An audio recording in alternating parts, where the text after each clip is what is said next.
Bom, é, a Ambima, ela fala assim, poxa, porque a gente está falando de API, né? Adequação do perfil do investidor. E aí, de novo, aquela questão, né? Quais são os fatores a serem considerados, segundo a Ambima, para você levantar as necessidades dos investidores e casar essas necessidades com o produto que você tem, né? Fatores a serem considerados na escolha de um investimento. Então, quando você for conversar com o cliente, que basicamente é o que vem em cima daquele objetivo, né? É, objetivo, em cima, desculpa, do API, que é o objetivo, o horizonte, risco e retorno, grau de conhecimento. Então, vou entrar em cada um deles, mas vamos lá, pensa assim, não decorar, entender, tá? Poxa, eu tenho que adequar o produto ao cliente, certo? Quais são as características que eu tenho que levar em conta nessa adequação? Primeira coisa que eu já falo, né? Rentabilidade não entra na jogada. Eu acho que a Ambima ela faz todas essas perguntas porque ela odeia tanto rentabilidade e a gente vende tanto rentabilidade, resume tudo, né? A gente resume, na verdade, porque a gente tem muita coisa para fazer. Resume assim, isso daqui está rendendo bem aqui, ó. E a Ambima tenta tirar esse cacuete, né? Esse vício, vamos dizer assim, nosso. Então, quando perguntar, a pergunta que mais quer é o seguinte: das alternativas abaixo, o que que não é um fator determinante para a adequação dos produtos de investimento às necessidades dos investidores? Um fator que não é determinante é a famosa rentabilidade. Não é um fator determinante. Qual que é o fator determinante? O objetivo do cara.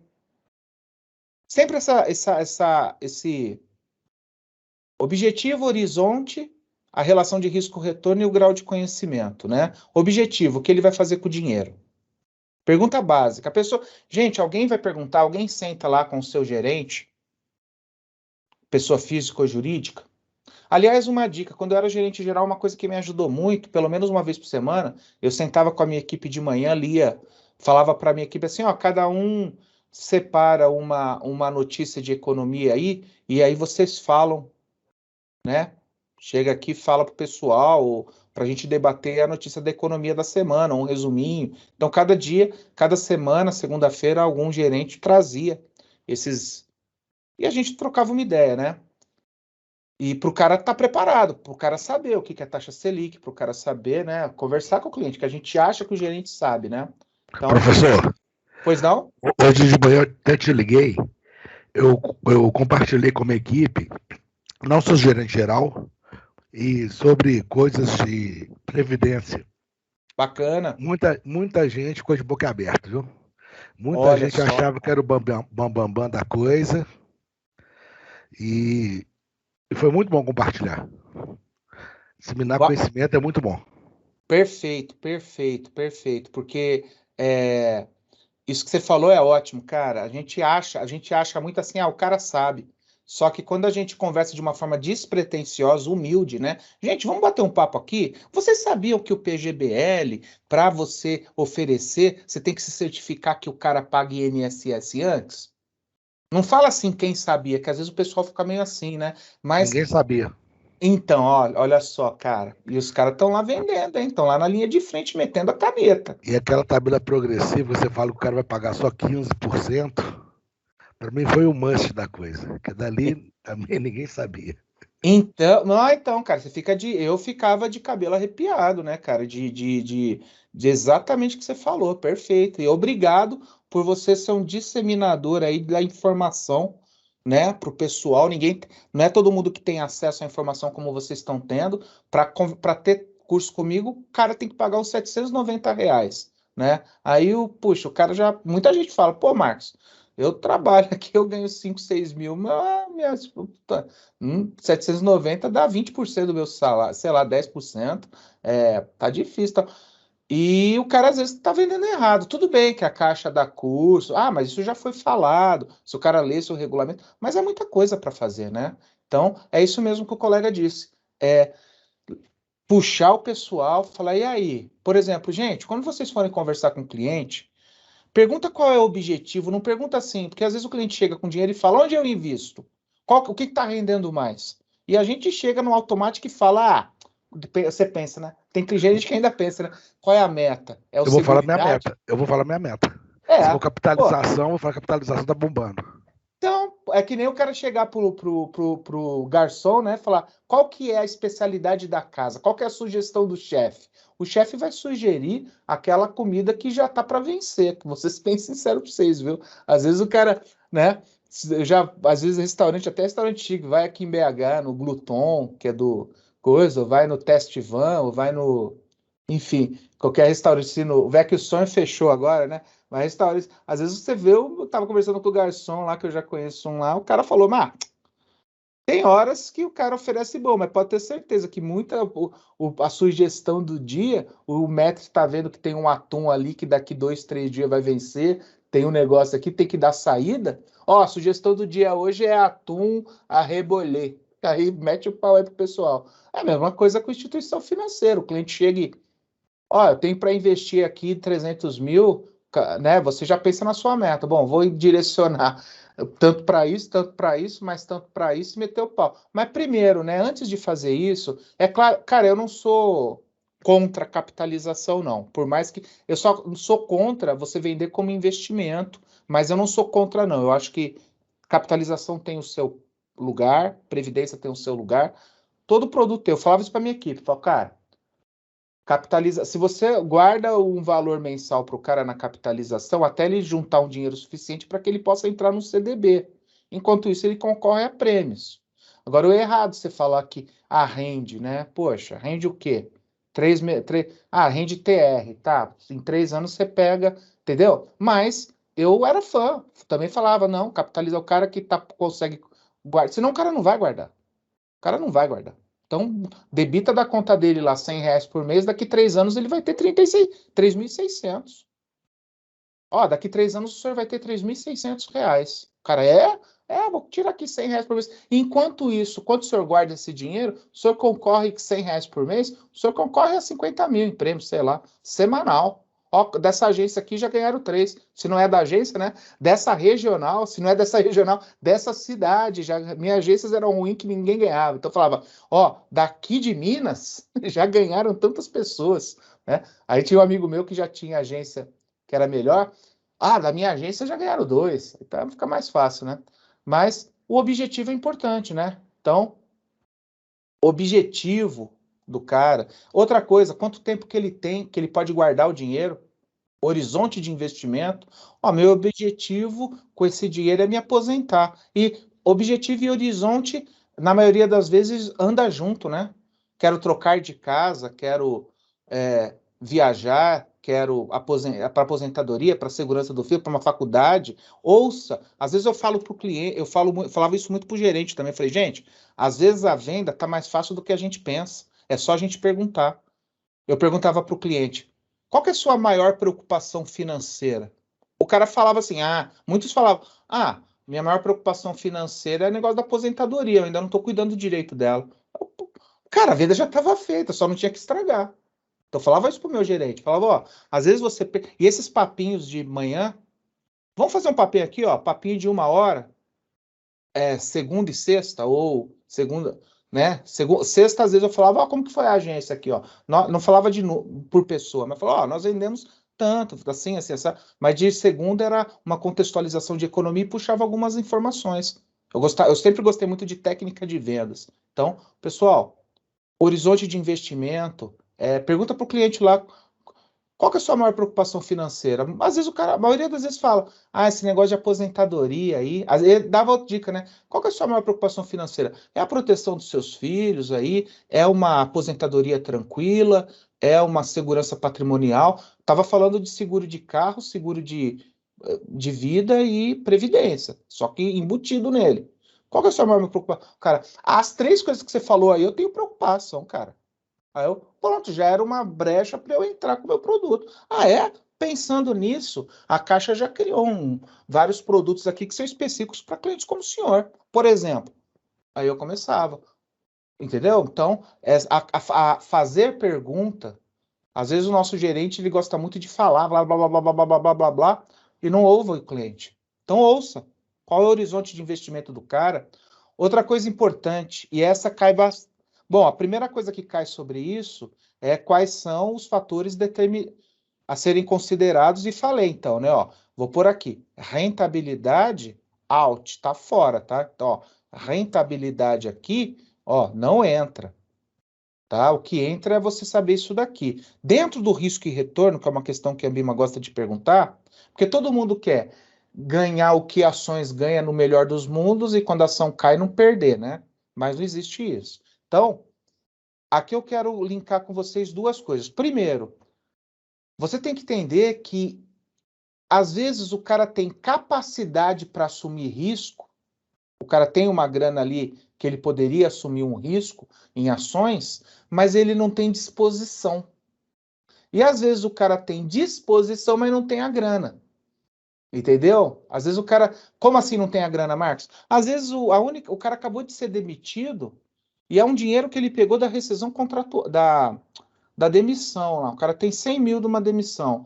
Poxa, é a única grana dele. Não dá para você enfiar isso num fundo de ações. Entendeu? Não dá para você colocar isso num VGBL.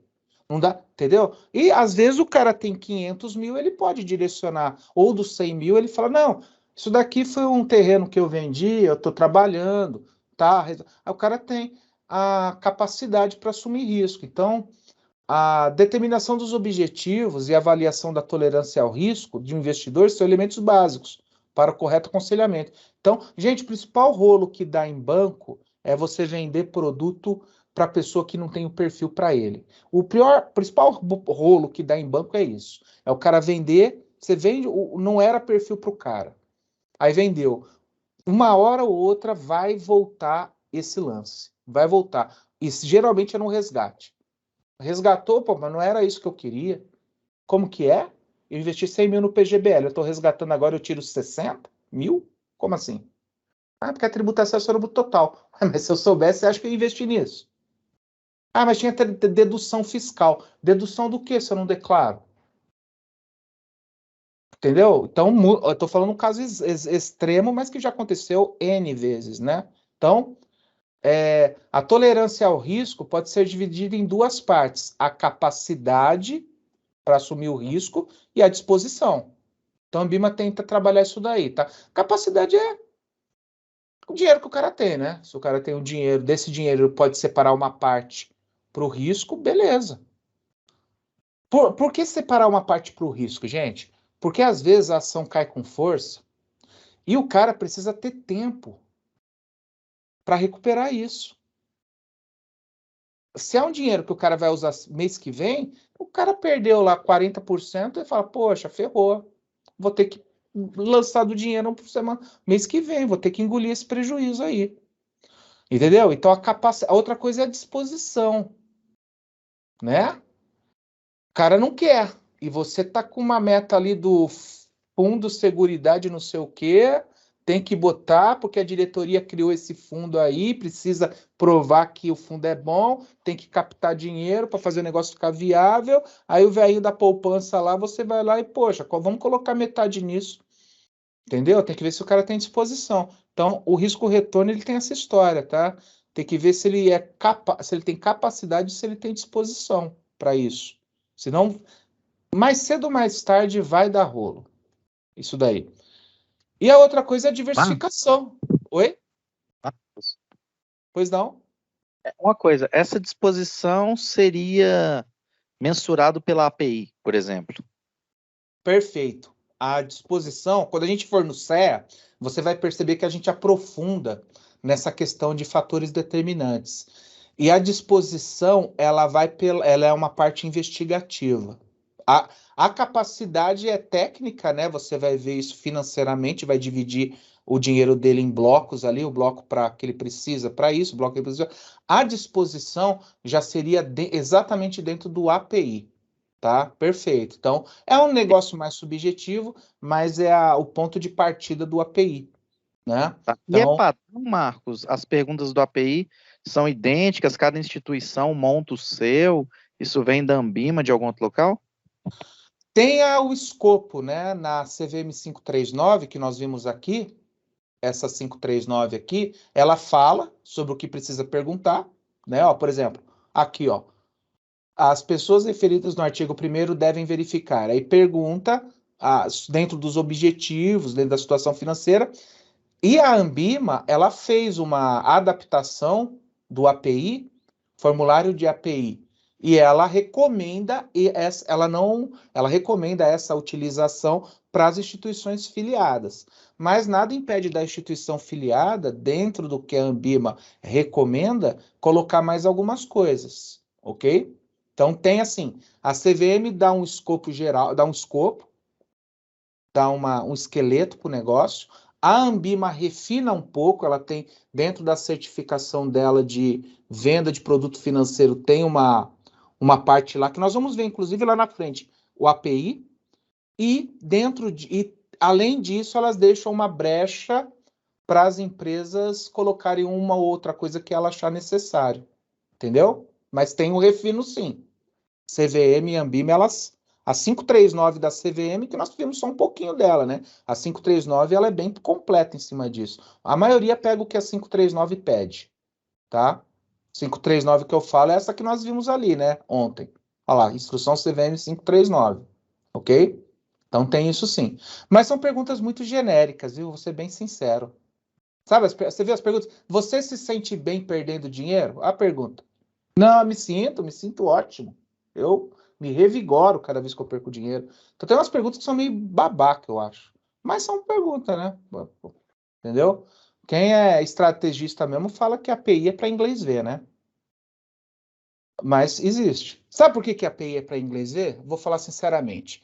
Para você fazer consultoria financeira, você tem que ter no mínimo CEA, certificação de especialista da Ambima. Só que ninguém tem CEA. Quem tem CEA? Tem, claro que tem, né? Mas é pouca. Então, o API é meio que uma questão, porque o cara que tem CEA, ou vocês mesmos que conhecem de investimentos, já sabe fazer as perguntas certas para o cliente para fazer um levantamento de perfil. Então, mas o que acontece? A gente faz meta, a gente vende valores mobiliários para o investidor, para o cliente, e quem que vai lá vender? É o carinha lá que está como gerente pessoa física, entrou agora, às vezes é o atendente, entendeu? Pela lei, se a gente fosse ver a lei fria, era o seguinte, para vender investimento tem que ter CEA. A ideia era essa. Só que uma coisa é o que o cara quer idealizar, né, como um mundo ideal. Outra coisa é aplicar isso na prática brasileira. Entendeu? Mas se a gente fosse ver na prática, o que a Ambima queria no começo, era o seguinte, é que nem o lance, quer ver uma outra adaptação que foi feita, muito mal feita, por sinal? Para vender seguro de vida, para vender seguros, tem que ter uma assinatura de um corretor. Então o Bradesco até trabalhou muito tempo com os corretores das agências, os concessionários. Eles que assinavam as propostas de previdência privada. O que os bancos fizeram? Pega um cara lá na matriz, então você faz a proposta, manda e o pessoal lá assina. Tem um cara que tem a SUSEP, que é autorizado, é corretor, e aí ele assina, mas ele assina massificado para todo mundo. É claro que tem leis para arrumar isso, mas por isso que acontece isso que o colega falou. O colega falou um negócio aí que é cirúrgico. Cara que está vendendo PGBL à torta e à direita e não sabe que na hora do saque não é só 15%, porque vai somar com a renda do cara. E muitas outras coisas. Eu tenho SUSEP plena. Eu tenho CEA. Sou habilitado pela CVM, pelo Banco Central para ser consultor. Então, mas é um negócio muito fora da realidade brasileira de banco. Entendeu mesmo? Quando eu trabalhava em banco, eu tinha o quê? Tinha o CPA 20. E a SUSEP, porque eu fui superintendente da área de previdência, e o Bradesco, uma época, pagou isso para todos os superintendentes. Muitos não quiseram fazer. Eu falei, porra, bicho, o curso custa caro pra caramba. O Bradesco tá pagando, vou mandar ver. E eu fui lá e fiz e tirei. Mas porque se ele não pagasse, também não ia fazer, não. Professor, entendeu? se eu vender uma previdência, colocar, por exemplo, 70% em renda fixa e 30% em renda variável, eu tenho que fazer o AP do cliente? A previdência, ela não é regulamentada pela instrução CVM. Então, por isso que a previdência já tem a corretora, seria assim, né? A previdência ela é regulada pela SUSEP. E a SUSEP, ela deixa para o corretor fazer esse levantamento. Aquela lei do API, da 539, é para valor mobiliário. E lembra que eu falei que plano de previdência não é fundo, é um plano de previdência? Então, para vender plano, essa instrução CVM 539 não entra na previdência. A previdência tem outros mecanismos, né? De puxar informações do cliente, mas não é obrigatório você fazer API em previdência. Olha o perigo. Por quê? Tecnicamente teria um corretor vendendo isso. O corretor, ele é habilitado pela SUSEP, ele fez uma prova que nem vocês vão fazer do CPA 20, fez uma prova que se chama SUSEP Plena ou SUSEPinha, que é só de previdência, e alguns outros ramos, e aí ele venderia isso, entendeu? Só que aí desvirtuou de uma forma que coitado, pro gerente que já tem 300 produtos, vender esse daí. Beleza. O banco se responsabiliza. E o banco trabalha no Brasil com a lei dos grandes números, né? O que é a lei dos grandes números? Vende errado, muita gente se ferrando e pouca gente reclamando. Pouca gente vai lá no Banco Central, dá um Banco Central na agência aí. Imagina, o cara me ferra, que nem o Marcos, o cara me ferra aqui eu, no banco. O que eu faço? Eu vou no banco, primeiro eu pego um protocolo do banco de reclamação. Vou lá, dou Bacen, dou Procon e dou Ambima pro cara. E ainda vou lá reclamar na CVM. Pô, o cara leva tanto bombardeio que o gerente geral, vocês vão me ligar. Ô, Marcos, estamos estornando dinheiro aqui e papapá, papapá. Só que quem é o cliente que sabe reclamar dessa forma? Não tem. O cara leva porrada e fala, eu devo ter entendido errado. É tanta coisa. Deixa pra lá. Acontece isso. Agora, na hora que o banco começar a ver no bolso o cliente metendo um processo, pedindo danos morais, escambau e dando Bacen, aí o negócio puxa, vamos ter que reformular essa visão, entendeu? Mas é a tal da lei dos grandes números, né? A gente ferra muita gente, pouca gente reclama e o pau vai caindo e o negócio vai andando, entendeu? Mas se a gente for ver a estrutura, que eu estudo essa estrutura, né? Eu faço parte dessa estrutura. Você vê, tem tudo um porquê. Nada é ao léu. Só que a gente vai dando o jeitinho brasileiro, tal. Não, mas dá para fazer. Deixa lá o regular. Dá para a gente colocar um cara lá na matriz assinando as propostas de corretagem e o gerente vendendo? Dá para fazer isso por causa disso, por causa daquilo? Aí tem o lobby dos bancários lá, a Febraban vai lá, pum, aceitou o negócio. Acabou com os corretores. Pode ver, nem o Bradesco mais tem corretor. É gerente que vende. Entendeu? E acaba, e muitas vezes, não estou falando da maioria não, a maioria vende certo, mas muitas vezes acaba vendendo errado, porque são produtos mais técnicos, né? Entendeu? Então acontece exatamente isso aí que eu estava falando para vocês. Obrigado. Nada, que é isso, mas a gente, por isso que eu falo para vocês, por isso que esses papinhos, e vocês são errados? Não, nós somos vítimas, cara. É isso mesmo, vem de cima para baixo, tem que vender. A gente vai falar, não vou vender, não sou credenciado para isso. Fala, vender, filhão. Entendeu? Então temos aí risco e retorno, né? Falei para vocês. E outra coisa, a última, né? Desses casos, diversificação. Também, né? Aquela história de pegar o cliente e colocar em vários produtos para diversificar, não colocar todos os ovos numa cesta só. Uma coisa importante sobre diversificação, aqui está falando, né? É a alocação de capital em diferentes instrumentos ou setores ou mercados. Com o objetivo, isso daqui que é importante, ó. Gente, diversificação nunca foi feito para aumentar a rentabilidade. Cuidado que a Ambima tenta explorar isso. É para reduzir a exposição ao risco.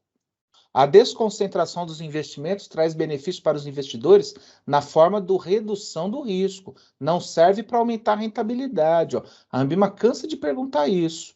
Uma carteira bem diversificada proporciona o que para o cliente? Alta rentabilidade com baixo risco? Vixe, tem gente que vai direto nessa. Alta rentabilidade com baixo risco.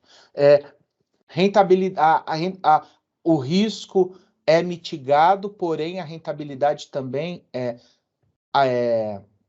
também é contaminada, não. Tem uma outra palavra, impactada? Você não consegue diversificar, em raríssimas exceções, mas de uma forma geral, você não consegue diversificar, que é para reduzir risco, e ao mesmo tempo ganhar rentabilidade. Ter uma rentabilidade superior, tá? Então isso daqui é importantíssimo, já é, né, ó, redução do risco Não serve para aumentar a rentabilidade, tá? Eu volto aquele papo do risco sistemático e não sistemático, né? Perfeito, aqui, isso daí que vem cá. E outra coisa, né? Eu não sei se eu coloquei aqui, mas essa diversificação é para risco não sistemático. Porque o sistemático não tem jeito, né, meu? Sistemático não tem jeito. Não tem jeito. Então, até, aliás, uma pergunta. Eu até coloquei lá para vocês, né? A diversificação é para risco não sistemático. Mas ele mitiga, né? Diminui um pouco esse risco. Perfeito também. Esses links é importante vocês fazerem, tá? A diversificação, mas é só para o risco não sistemático, né? Até coloquei questões para vocês em finanças sobre isso. Bom, gente, e para fechar essa parte aí de ética, depois da lavagem de dinheiro, olha aqui, ó, outro código da Anbima para distribuição de produtos de investimentos. A Anbima coloca esse código, né? Então, a Anbima desempenha relevante função de autorregulação, cujas normas são expressas em diversos códigos, cada um tratando de uma atividade diferente. O código de distribuição tutela a relação direta dos intermediários financeiros com os investidores. Isso é importante. Então, como é que nós vamos tratar? Deixa eu colocar aqui, marcar o texto, ó. Marcar texto. Tutela a relação direta dos intermediários financeiros com a nossa. A nossa não, porque eu não vendo mais produto de investimento. Já vendi muito, vendi capitalização pra caramba, e tudo que vocês possam imaginar de investimento e de crédito, eu já vendi. E já gerenciei equipe para isso. Na época eu nem sabia, nem tinha muito, nem conhecia muito esses códigos, mas a gente fazia o que dava, né? Então, a preocupação é de manter uma ética de mercado, que vise tanto garantir ao público. Lembra que eu falei? Os códigos da Anbima, de uma forma geral, é para manter o pessoal ético, tá? Então, a seus anseios, quando proteger a própria atividade de intermediação de sua utilização para fins ilícitos. Então, é ética de mercado, proteger para que não aconteça nada ilícito, né? Então, vamos pensar as questões. E repito, hein?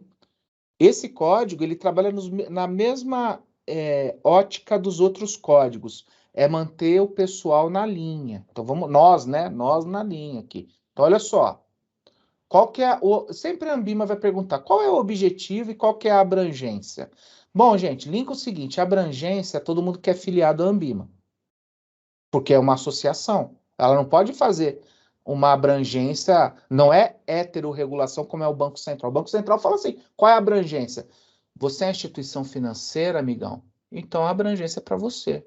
Ah, mas porque para fazer instituição financeira no Brasil tem que ter minha autorização, então tudo que eu falar e ponto final.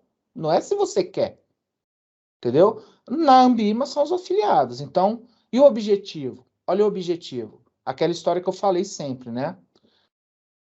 O objetivo do presente código é estabelecer a todos que desejarem a ele aderir e aos associados da Anbima que pratiquem atividade de distribuição com as seguintes finalidades. Olha lá, aí você fala, qual é a finalidade? Não prejudicar ninguém, né? Ó, elevados padrões éticos, concorrência leal, transparência, promover a qualificação nas instituições dos profissionais envolvidos, qualificação. É sempre isso, tá vendo? Nós já vimos isso em 3 certificações atrás aí.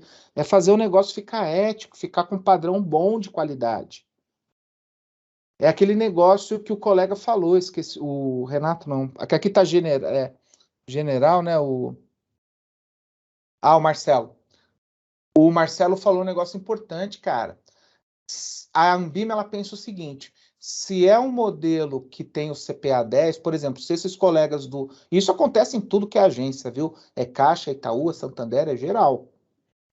Mas a Anbima pensa o seguinte, se lá no Marcelo, a agência dele, tivesse todo mundo com CPA 10, a idealização da Anbima é se perguntasse alguma coisa sobre previdência, sobre ética, sobre CDB, sobre fundos, né? O pessoal, a gente sabe, é assim, é assado, pessoal, olha, o pessoal aqui tá top, tá treinadinho. A ideia da Anbima é essa, né? Pode ter muita gente que tem CPA 10 e esqueceu tudo, estudou para passar, né? Decorou, depois não sabe mais nada, né? Mas a ideia não é essa, a ideia é que a Anbima quer essa questão, né? De qualificação, de ética, né? Ó, então, objetivo É isso. Geralmente eu falei, né? Princípios gerais é para fortalecer os objetivos.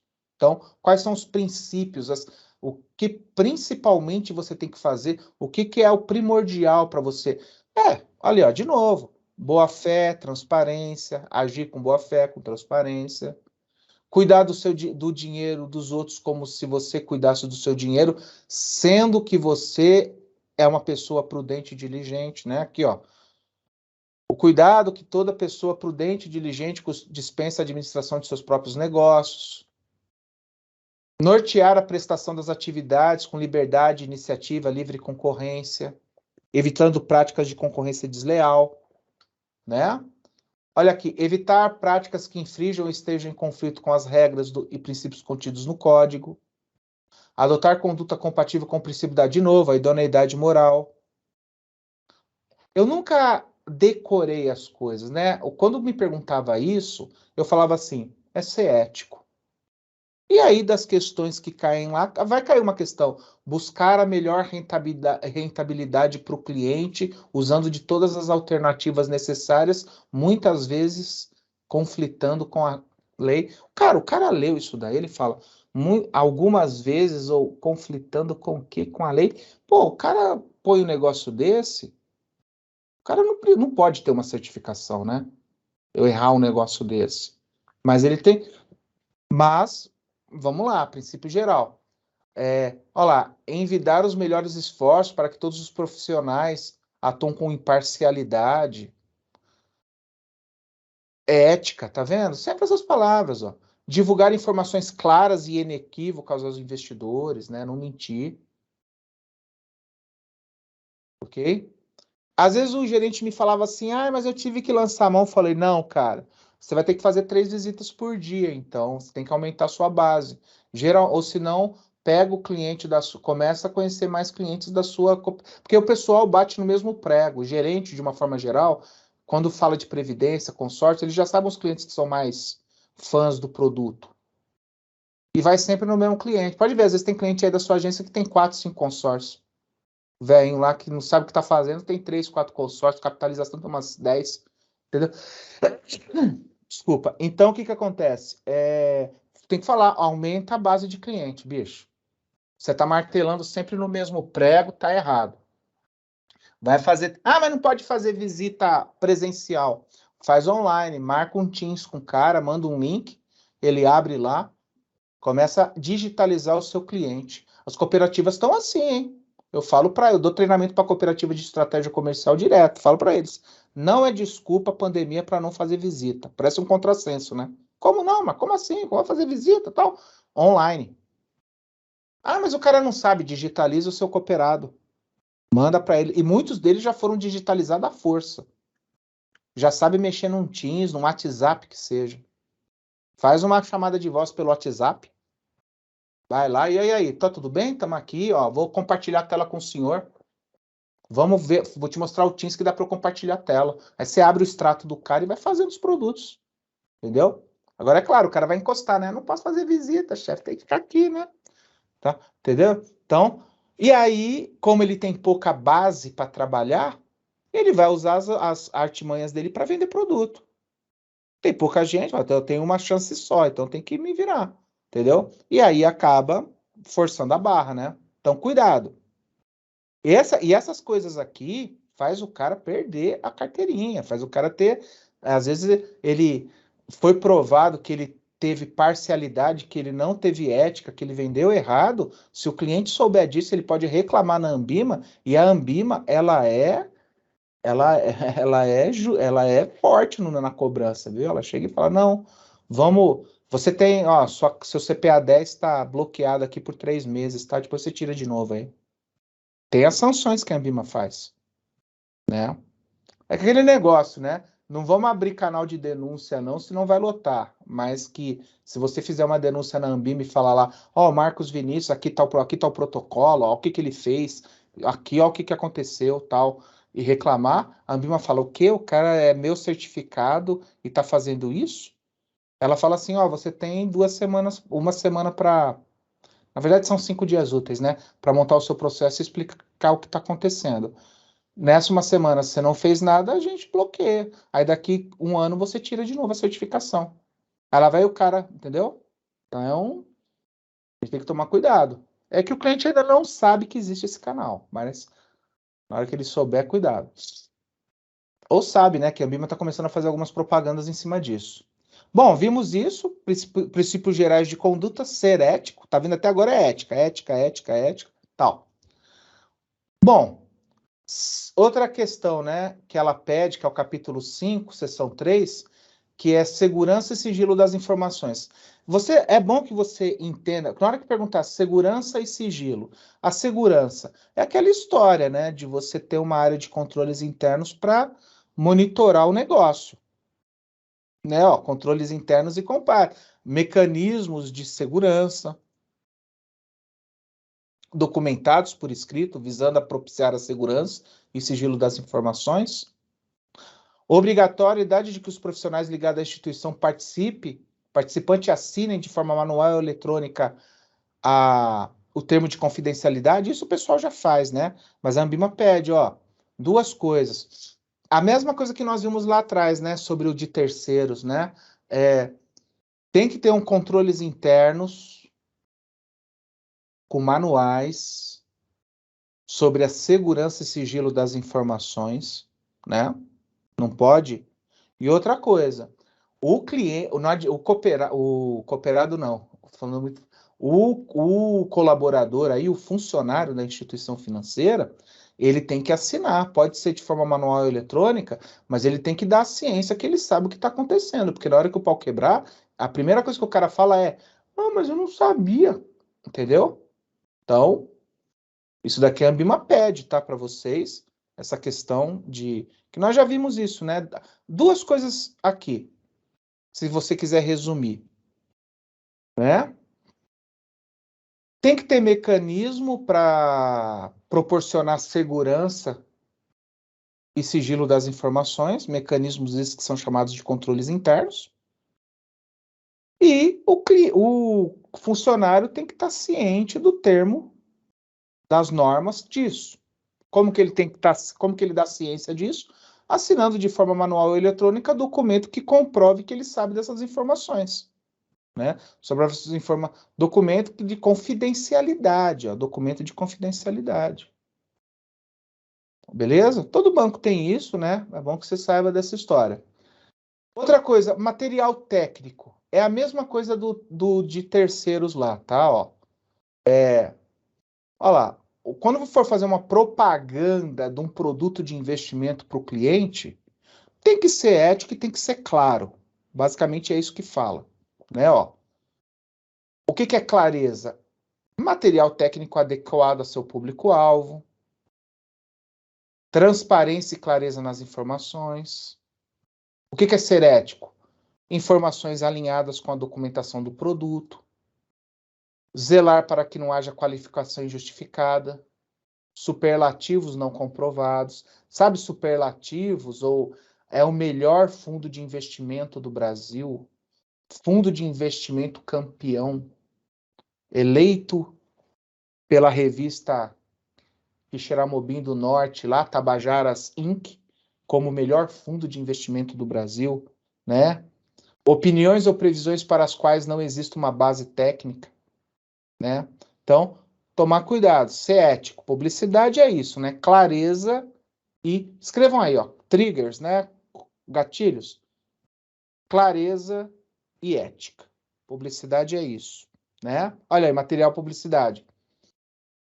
Isso daqui é importante, até tem um negócio aqui, ó.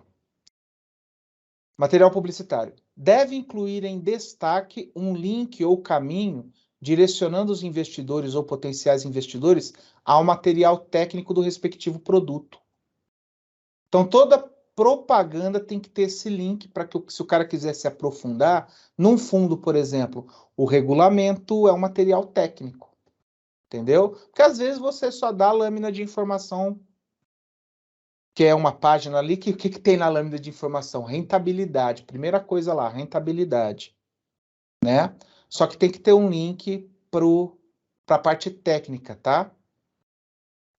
Outra coisa, esse slide aqui é importante para vocês, hein? Se eu fosse vocês, os outros vocês dão uma lidinha e vocês vão ver que é tranquilo, colocam os gatilhos lá mentais. Agora, esse daqui é bom você dar uma lidinha mais atenta, fazer um resuminho. Por quê?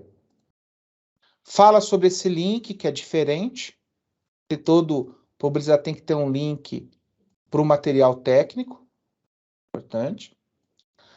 Outra coisa, aqui fala sobre comparar produtos. Os produtos de investimentos da mesma natureza podem ser comparados, desde que sejam informadas simultaneamente as datas, os períodos, a fonte das informações utilizadas, os critérios de comparação. Não é só comparar, né? Olha, esse último ano, olha esse fundo aqui, quanto que rendeu. Esse outro aqui, para ficar mais claro, eu peguei os últimos 3 anos. Olha como que rendeu menos, em média. Só que às vezes o cara tá te induzindo, né? Porque os últimos 3 anos ele pegou uma rentabilidade ruim do investimento que ele tá querendo te vender e desse bonitão aqui, que ele tá querendo falar mal, e desse bonitão aqui que também, se pegasse os 3 anos ia ser ruim, ele pega só do ano. Entendeu? Então depende. Peraí, cara. Um você vem com dados de 3 anos, o outro com de 1 ano. Qual é o critério que você usou? Qual foi a base? As datas não estão coincidindo aqui. Esse daqui você pegou os últimos 12 meses, e esse daqui você pegou de janeiro a dezembro do ano passado, ó. Ah, mas são 12 meses, mas são de períodos diferentes. Então, peraí. Então tem que ter critério para comparar. Na boa, hein? Vou dar uma. Já vi isso em banco, os caras compararem coisas que você bate o olho e ainda manda. O pior que manda para o cliente em e-mail. Eu até respondi para um cara de um Santander, eu falei, não faz mais isso não, cara. Você está comparando aqui fundo do Bradesco com o do Santander. Se eu te denunciar na Anbima, você perde sua carteirinha. Você não pode. Aí eu falei, entra lá na publicidade, olha aqui, ó. É vedada a divulgação de comparativo entre produtos de investimentos de diferentes instituições, diferente natureza ou categoria diversa. A Anbima não deixa. Mandei pro gerente. O gerente depois primeiro ele quis bater boca, né? Gerente geral lá do Santander. Bater boca não. Eu falei para ele, não faz mais isso não, de comparar Bradesco com Itaú, ou melhor, Bradesco com Santander nos fundos, que isso é um tiro no pé que você faz. Se a Anbima ficar sabendo disso, você toma uma sanção aí, multa. Multa não, é paralisação. Expliquei pro cara, né? Só falei isso pro cara. Aí ele mandou de volta. Com base em que você está falando isso? Aí eu mandei. Com base no Código de Distribuição de Produtos de Investimento, capítulo 8, seção 2. Entendeu? Coisa que você basicamente não deve saber, porque, primeiro, a sua carteirinha aqui é CPA 10 e provavelmente você estudou só para passar, né? Mas analisa lá. Aí eu já dei uma assim também. Aí ela analisou e depois mandou para mim. Não, obrigado, desculpa aí e tal, mas eu vi, né? Vocês não vão mandar isso, né, para a Anbima. Quase que eu mando. Eu deveria, mas não vou. Mas toma cuidado. Eu falei, não vou mandar nada, cara. Eu não quero prejudicar ninguém. A primeiro e-mail meu, eu tava te dando uma dica. Eu já fui gerente, o que vocês fazem aí, eu já fiz.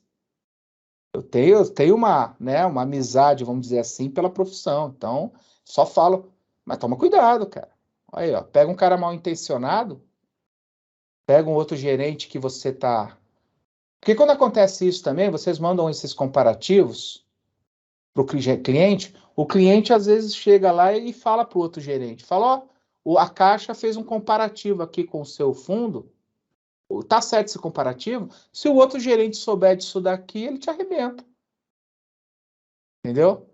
O cara tá comparando... E faz, viu? Oi? E faz, viu? Eu já vi até de forma extraoficial a planilha de comparação.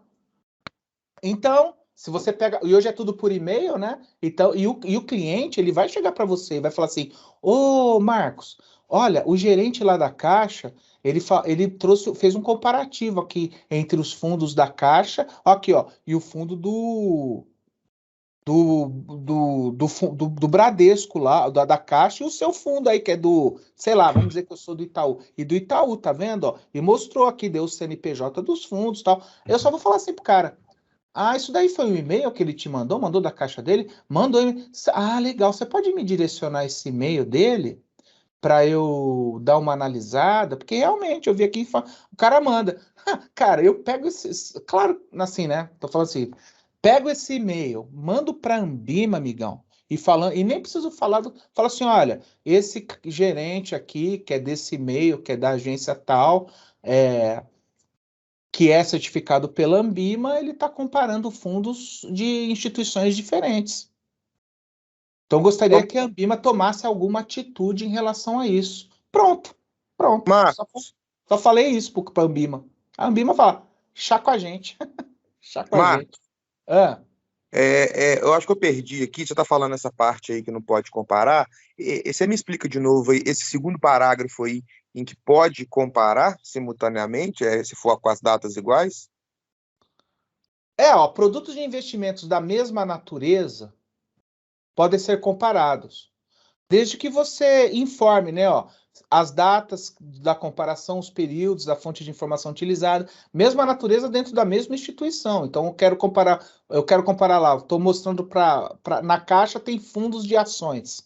Aí tem lá, vou comparar esse fundo de seguridade com esse fundo de ações não sei do que, esse outro fundo não sei da onde e outros fundos. Você comparando com os produtos da Caixa para dar uma consultoria para o cara, nós temos essas 5 modalidades, esses 5 fundos aqui de ações, comparando a rentabilidade com você. Agora, o que você não pode fazer é o seguinte, é usar esse mesmo critério pegando o fundo do concorrente.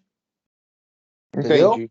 Então, o seu portfólio, você tem um portfólio grande de fundos, com certeza, tô te indicando 3 fundos aí, eu fiz uma comparação entre eles, o fundo Caixa Aliança, o fundo Caixa Disponibilidade e o fundo Caixa não sei o que lá, tem esses 3 aqui, você está comparando o fundo de renda fixa, bonitinho dentro da Caixa. Agora, o que você não pode fazer é falar assim, fiz um comparativo entre Itaú, Bradesco e Santander. Se for fazer assim, entrega impresso ou manda de uma forma que não seja... Né? Porque se você mandar de uma forma que você deixe rastro e o cara e isso de alguma forma cair na Ambima, a Ambima ela vai chegar para você e vai te punir. Nem Marcos. Fundo previdenciário, Marcos? Não pode. Não, olha só. A Ambima ela está falando sobre os fundos dela. Previdência não tem uma associação. Você não vai ver fundo da Previdência com esse selo da Ambima aqui. Então a Previdência ela ainda não tem uma regulação. Aqui, tá vendo?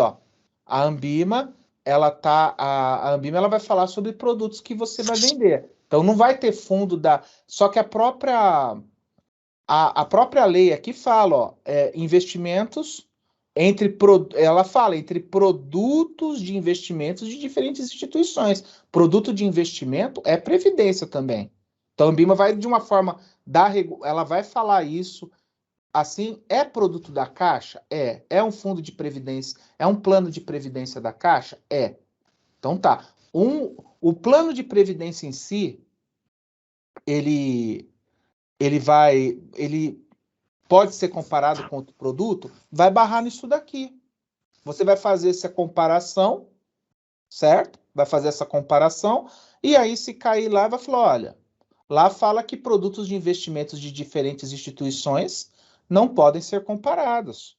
E o plano de previdência Não existe uma questão da SUSEP ou da CVM falando sobre isso, certo?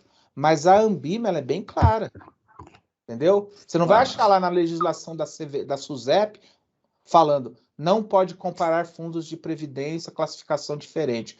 Mas para os certificados da Ambima, para o clubinho da Ambima, ela não deixa fazer isso, entendeu? Então toma cuidado com comparação, hein? Marcos. Pois não? Quando vai fazer uma portabilidade em previdências, é necessário comparar. Como que fica isso? Necessário comparar de você pegar com o cliente. Lembra o que eu estou falando? Aqui, olha aqui, publicidade. Tá. Tá vendo? Ele traz a lâmina, né? É você fazer uma lâmina ou fazer um documento, você fazer um documento aí com o timbre da Caixa ou que saia da Caixa comparando, fazendo a publicidade. Agora, com certeza, você pegar a informação do cara, né? E comparar normal. O que nós estamos falando aqui é você pegar um papel da Caixa timbrado, ou que saia do seu e-mail, né? Tudo bonitinho lá, e você manda para o cliente com essa comparação. E você está fazendo publicidade, tá? Entendi. Agora, com certeza, quando você vai fazer. Por isso que o que eu fazia? O que eu falo para o pessoal fazer? Não, pede para o cara, ou não deixa nada mapeado. Você vai aqui numa. Você pode, por exemplo, aqui num presencial, dividir tela e falar: olha aqui, ó, entrei no site da Caixa e entrei no site do Bradesco. Estou só analisando. Não deixa nada, estou só analisando aqui para o senhor. Olha aqui, ó, como que tá. Olha aqui como que tá. Mas você tecer, né, confeccionar um material impresso, que o cara pode imprimir, mandar para o cara, aí não, né? Aí não dá, entendeu? Então, o que eu faria se eu fosse vocês? Aqui mesmo na tela, ó, você tá aqui, você entra no site do Bradesco, entra no site da Caixa, pode mostrar, ó, vamos ver o da Bradesco, como que tá? Normal, você está comparando como se você tivesse junto. Agora, o que nós estamos falando aqui é de publicidade, tá? Ok? Então, tá aí. E finalizando essa parte, todo o material... Lembra que nós vimos os disclaimers, né? Disclaimers são informações importantes que tem que ter em peças de publicidade, enfim, peças de aviso obrigatório. E a Ambima, ela deixa esses 3 casos aqui sobre... Caso faça referência a histórico de rentabilidade, qual é a informação que você tem que deixar, que é no material técnico? Você tem que falar que rentabilidade obtida no passado não representa a garantia de resultado futuro e que a rentabilidade divulgada não é líquida de impostos. Essas duas... Se você você vai fazer uma divulgação lá, uma publicidade, e você colocar lá rentabilidade dos últimos 12 meses, você tem que deixar esses 2 avisos.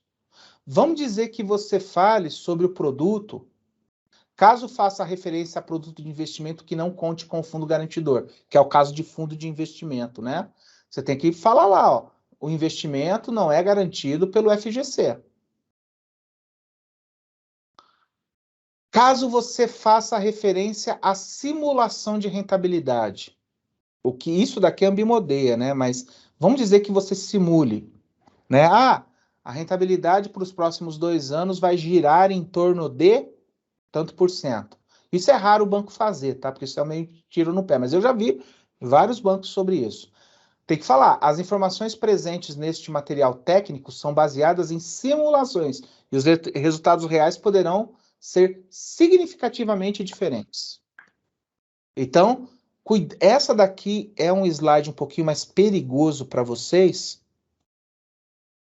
Então, toma cuidado com esse slide, tá? Porque a Ambima coloca um desses 3 casos e fala assim, se você, no material técnico, falar sobre simulação de rentabilidade, qual é a frase que você tem que colocar? Isso é decoreba.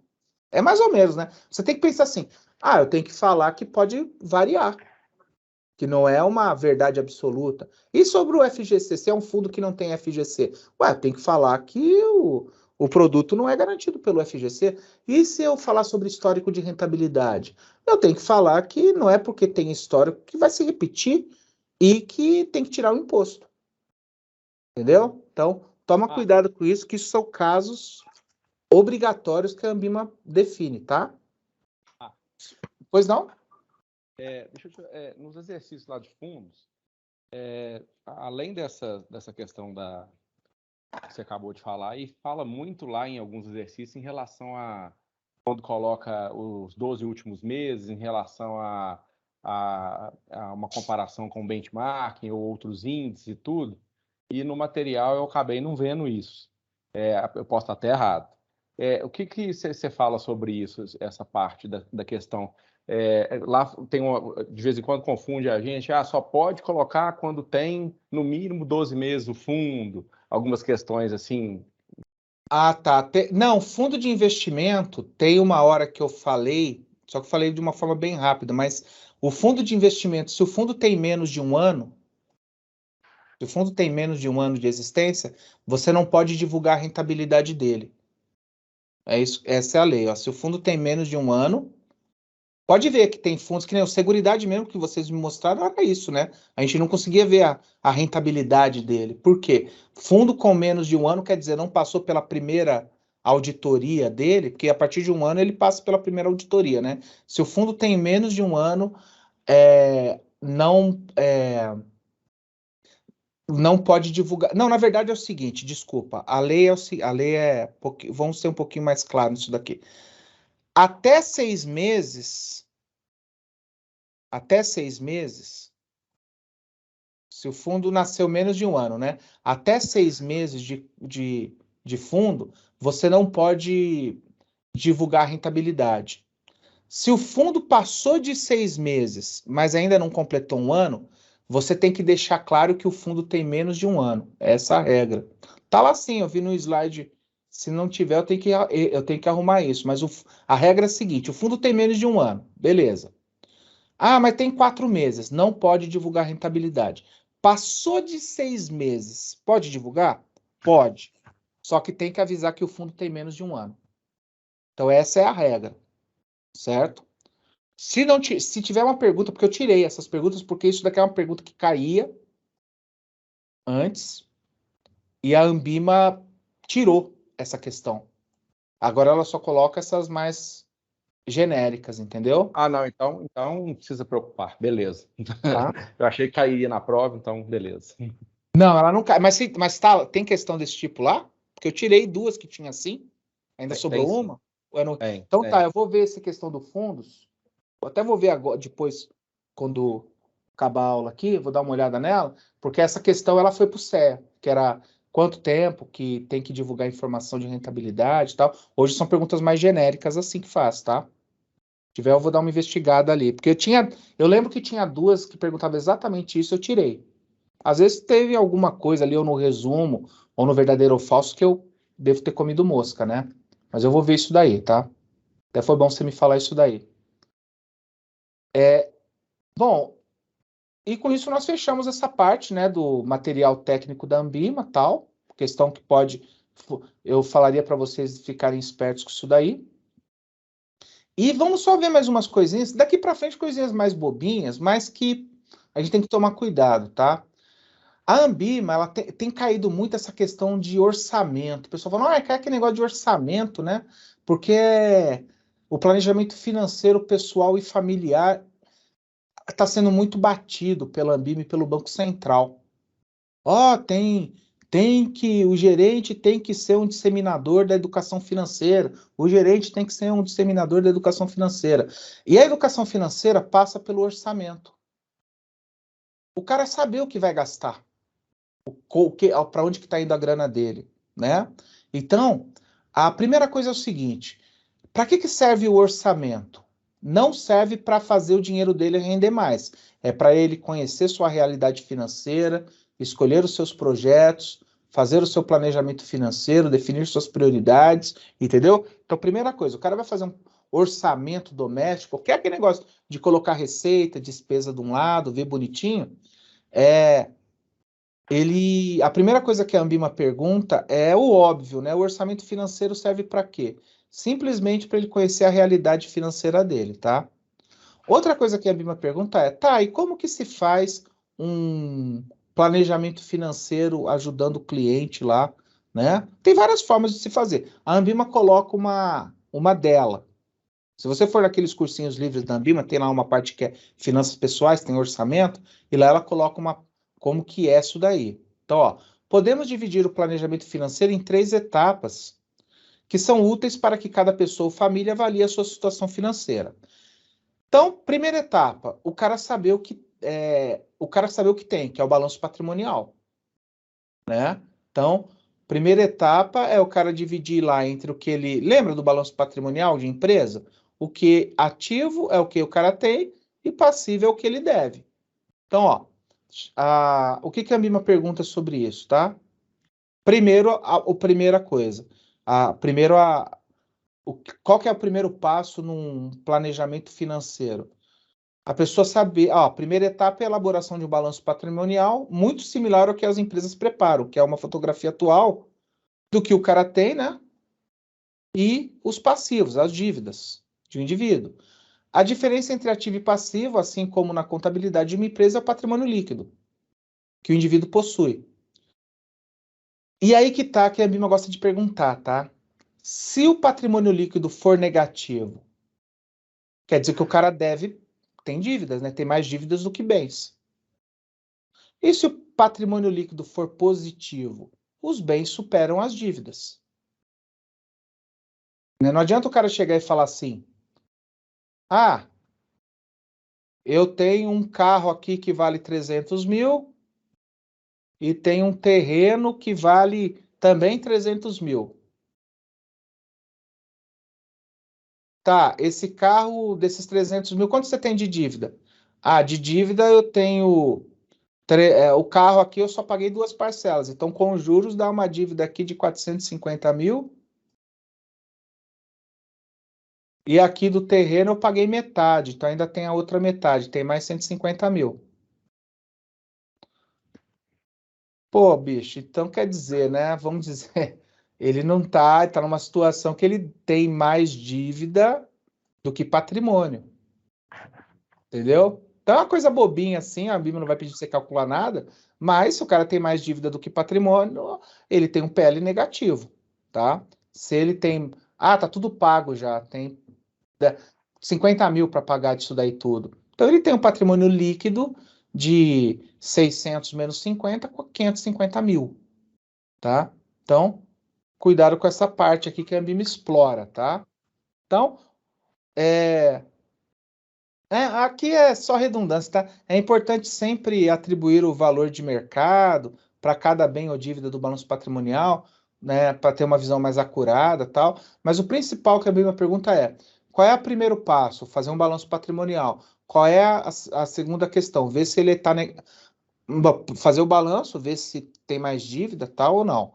A segunda questão, em cima do balanço, que é o que ele tem, a gente vai depois para o fluxo de caixa, que é o que ele recebe por mês. Balanço é o que ele tem, fluxo de caixa, né? A segunda etapa é elaborar o fluxo de caixa, que mostra em base mensal as receitas e despesas. Gente, isso para consultoria financeira é ótimo, porque você ajudando o cliente a fazer isso, você começa a ver qual é a brecha que ele tem.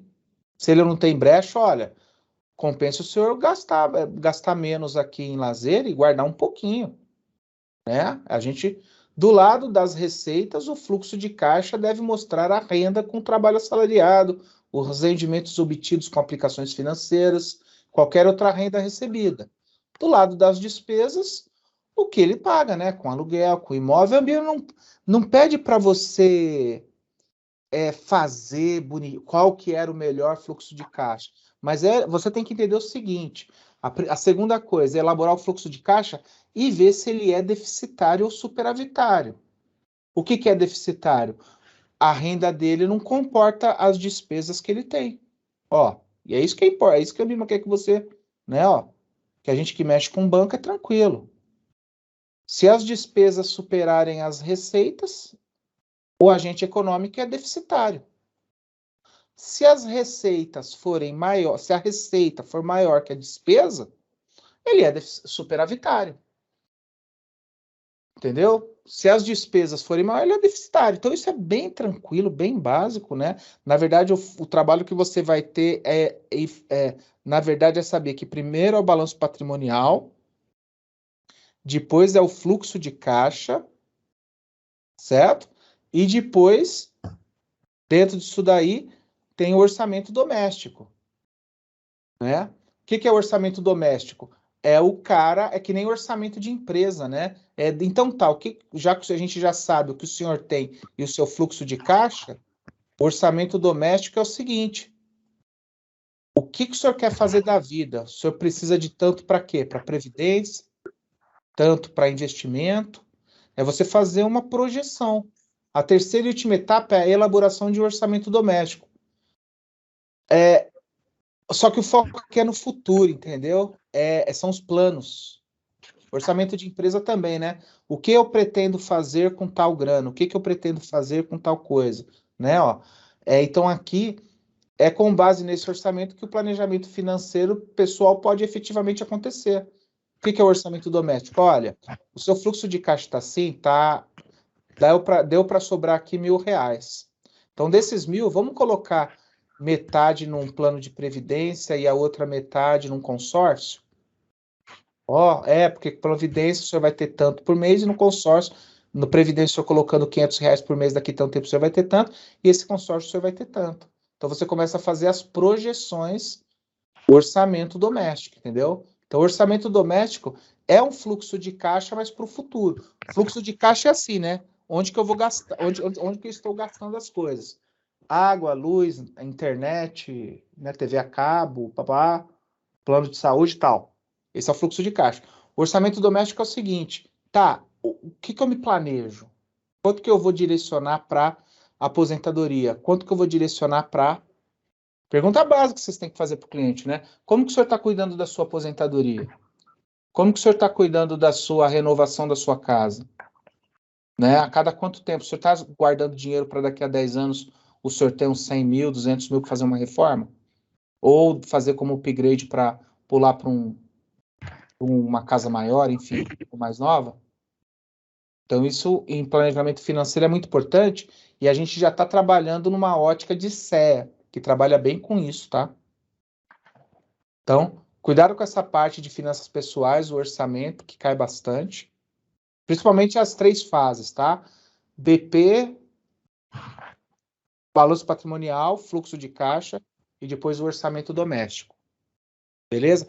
A Ambima não vai. Qual dos 3 é melhor orçamento doméstico? Isso não vai cair não, tá? Vai cair mais essa história. Tá? Opa, alguém... Não. Bom, depois nós temos mais uma coisinha para fechar. Questão da venda casada, né? Que a Ambima gosta de perguntar o seguinte, gente. Onde que está convencionado que venda casada é proibido? No Código de Defesa do Consumidor, artigo 39, tá? Ó, é isso que cai. Cai isso, é a única lei que cai para vocês. Única lei. Única lei que cai assim, né? Porque cai muitas leis, mas a única lei que pergunta assim, qual é a lei, onde está convencionado, na verdade pergunta assim, onde está convencionado que venda casada é vedado, é proibido, é vetado? É no artigo 39, no Código de Defesa do Consumidor. Ponto. Às vezes nem pergunta artigo 39, coloca lá, resolução do Bacen, Código de Defesa do Consumidor, resolução da CVM ou Ministério da Economia, Código de Defesa do Consumidor. E a outra coisa é perguntando o que é venda casada, que tem que ter a palavra condicionar, né? Ó. É proibido ao fornecedor de produtos ou serviços, dentre outras práticas abusivas, condicionar o fornecimento de produto ou de serviço ao fornecimento de outro produto, sem justa causa ou limites quantitativos. Então, tem a palavra que você condicionou um produto a outro, crédito com seguro, você está fazendo a venda casada, tá? Então, isso daqui é proibido, ok? Venda casada. Bom, e para finalizar, uma parte bem bobinha que a gente está bem acostumado, só fortalecer algumas coisas, que é o conceito de lavagem de dinheiro, né, pessoal? Bom, a Ambima pergunta o que dessas questões? Primeiro, o que é lavagem de dinheiro, que está bem aqui, né, ó? Ocultar ou dissimular dinheiro proveniente de infração penal. Entendeu? Então, isso é fácil. Qual é a prática de ocultar ou dissimular? É o lavagem de dinheiro, bem simples, certo? Às vezes a Ambima pergunta... CPA 20, ela pergunta bem menos isso, tá? CPA 10, que é a pergunta típica dela. Mas, para o CPA 20, pode perguntar quais são as fases de lavagem, que é aquela que a gente conhece, né? Colocação, ocultação, integração. Ela vai falar no ponto de vista de banco, tá? Então, esquece esse negócio de, lavou dinheiro num posto de saúde, num posto de gasolina, lavou comprando gado, lavou com pedras preciosas. Não, ela vai colocar assim. Qual é a fase da colocação? É depósito, quando o cara deposita o dinheiro. E inserção do dinheiro no sistema econômico. Então vai ter uma palavra para colocação aqui, é depósito, tá? Depositou. Depósito. Vou abreviar aqui. Quando falar de ocultação, é quando, depois que está no depósito, ele transfere para várias outras contas. Então, tem a palavra, olha lá, consiste em dificultar o rastreamento contábil para dinheiro, olha lá, movimentando de forma eletrônica, transferindo. Quando fala a palavra transferência para vários laranjas, para paraísos fiscais, está ocultando. Tá? E aqui é depósito, aqui parece depois, né? Vamos colocar depósito aqui, vai, não gosto de depósito. E a integração é quando o cara começa a comprar bens, né? Ele está integrando na economia. Tipo, a integração sempre se dá depois da ocultação, né? E aqui é compra de bens. Palavras-chave, né? Para CPA 20 que cai bem menos essa questão. Falou de ocultação, falou de transferência, né? Ela usa muito essa palavra, transferiu, opa, desculpa aqui é N, transferência. E a integração falou de compra de bens, né? Compra de bens, ele já está integrando ali, o cara está comprando bens. Então, quando cair para vocês, se cair, vai ficar nessa linha mais superficial da lavagem de dinheiro, tá? Ela gosta de perguntar coisas mais técnicas, né, para CPA 20. Isso daqui tudo bem, é uma parte técnica, mas ela gosta de perguntar, por exemplo, isso daqui é importante. Eu até coloquei um resuminho. Marca texto. Vamos lá. Importante, ó. Ficam sujeitas às punições aplicáveis aos crimes de lavagem de dinheiro todos que de alguma forma contribuir. Todos. Tá? Outra coisa. O combate à lavagem de dinheiro é capitaneado pelo Conselho de Controle, o COAF. Mudou de nome, depois voltou, né? Voltou, agora tá COAF de novo. Então, ó. É o COAF, que é o órgão máximo de combate à lavagem de dinheiro. Certo? Se perguntar. Acredito que com essas mudanças que o Bolsonaro quis fazer aí, tal, que foi, vai por não vai, o que vai mudar? Não é mais COAF, é COIF, é COAF, tal. Pode ser que a Ambima não pergunte, eu tenho ouvido que não tem caído tanto COAF, mas tá certo aqui, tá? Capitaneado COAF é que cuida disso, de lavagem de dinheiro. Ele é conhecido no mercado internacional como uma unidade de inteligência financeira, uma UIF, tá? Mas o nome é COAF. E outra coisa, como que você coíbe a lavagem de dinheiro? Esse daqui é o que mais cai, tá? Ó. Conheça o seu cliente para combater a lavagem de dinheiro. O princípio conheça o seu cliente, o que é isso? É manter dados cadastrais atualizados. Corresponde a uma série de leis, normas e circulares que mencionam a necessidade de manter dados cadastrais atualizados sobre os clientes. Coloca aqui uma coisa que eu esqueci de colocar aqui, que é importante. Que é para quê? Para que é isso daqui? É para combater a lavagem de dinheiro, tá? Então, combater a lavagem de dinheiro. O princípio conheça o seu cliente é o principal princípio para combater a lavagem de dinheiro, porque você vê inconsistência financeira nas movimentações. Então, isso é importante. Tá? Bom, e aqui, para finalizar, a Ambima pergunta duas coisas. A partir de que valor que você deve rastrear? Lembra que antigamente era 10 mil, né? Agora, ó, 2 mil reais. Né? Os registros das transações dos clientes deverão ser identificados em todas as operações de moeda nacional e estrangeira que ultrapassaram o limite de 2 mil reais. É que eu já vi cair, tá? E outra coisa, essa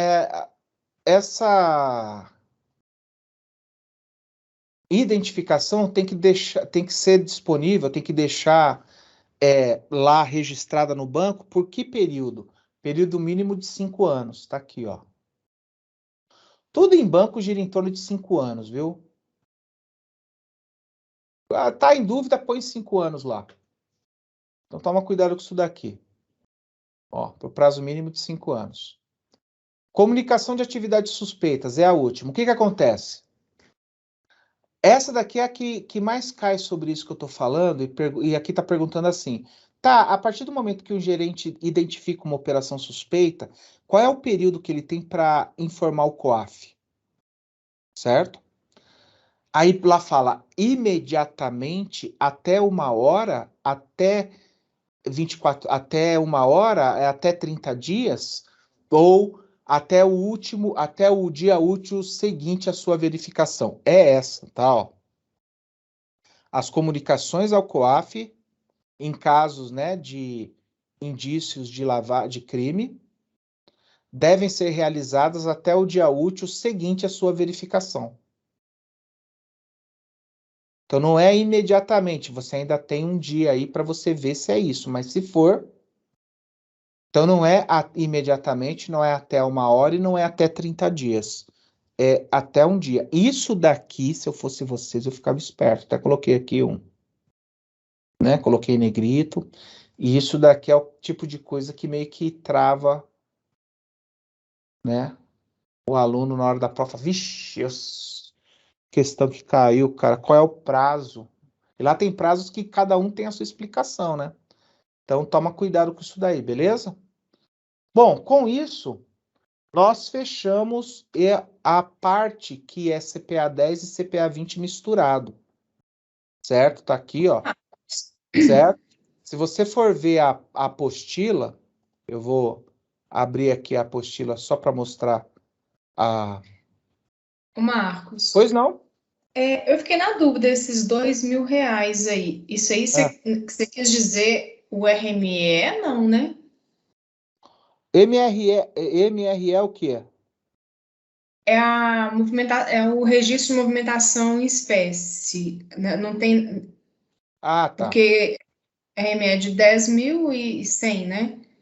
Tá. O que Acabou, acontece? Não, mas chegou na baixou boca mesmo. do caixa e quer fazer um saque em R$ 2.000, ou a gente tem que falar pro COAF isso? Não, o que acontece é o quê? Quer ver? Deixa eu voltar aqui. Era 10 mil e baixou para 2 mesmo. Agora lá no caixa, É o sempre tem MRE, que colocar. então. Só que tem outro nome, né? Os bancos chamam, mas é a movimentação em espécie. Ó. Os registros das transações dos clientes deverão ser identificados em todas as operações que ultrapassaram o limite de 2 mil. Era 10 mil, lembra que eu falei? Era 10 mil, abaixou para 2. Entendeu? Então, era aquele que era antigamente 10 mil, que o cara não podia fazer resgate, não podia fazer depósito lá no caixa, né? A caixa conseguia fazer no caixa até 10 mil, depois não fazia mais. Aí ele E tinha salvo engano, depois pro COAF é 100 mil, né? Oi? Pro COAF é 100 mil, né? O COAF é 100 mil e vai mudar para 50 agora. Até tinha aqui, só que Mas vai mudar, você falou que 6 meses para trás tá tudo válido, né? Perfeito. Então, para nós, continuamos 100 mil. 100 mil. 100 mil. Não, Aí eu não beleza. coloquei os 100 mil aqui. Não coloquei não, né? Mas porque a Ambima não tá lá, né? A movimentação máxima e tal, mas é 100 mil. Tá para mudar isso daí, mas se mudar, foi bem falado isso. Se mudar, a gente ainda tem 6 meses quando sair a resolução para começar a valer. Entendeu? Esses 2 mil era aquele lá que era 10, tá? Era aquele que era 10.